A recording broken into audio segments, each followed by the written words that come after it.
Barka da zuwa Hausa Magic TV. Kar ka manta mai sauraro, kar ki manta mai sauraro, ku danna mana alamar subscribe da ƙararrawar sanarwa domin ta hanya haka ne kawai za ku kasance da sabbin shirye-shiryenmu da zaran mu dora. Sannan kar ku manta ku kasance da Hausa Magic TV domin samun labarai na gaskiya a koda yaushe a kowane lokaci. Mun gode masu sauraro. Assalamu alaikum jama'a masu sauraro, barkanmu da warhaka, kana barkanmu da sake kasancewa a wannan tasha ta mai suna Hausa Magic TV, tashar da kan zagaya lungu da sako domin kawo muku labarai da na gida da ma duniya baki daya. Sai dai kakka manta mai sauraro ka danna mana alamar subscribe da ƙararrawar sanarwa domin ta hanya haka ne kawai za a kasance da sabbin shirye-shiryenmu da tsarin mun dora. Mun gode.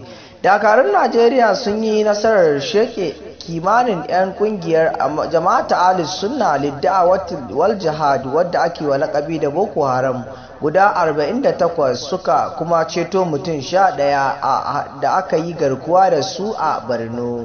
Babban hafsin sojan Najeriya Ibrahim Attahiru ya jinjina wa sojojin, ya buƙaci kuma su ci gaba da jajircewa har sai sun fatattaki 'yan ta'addan da suka yi saura a yankin arewa maso gabashin Najeriya.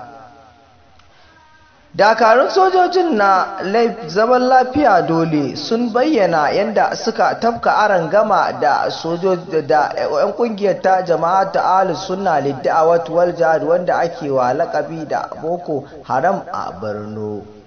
Kar ka manta mai sauraro ka danna mana alamar subscribe da ƙararrawar sanarwa domin ta hanya haka ne kawai za a kasance da Hausa Magic TV domin samun labarai na gaskiya. Mun gode.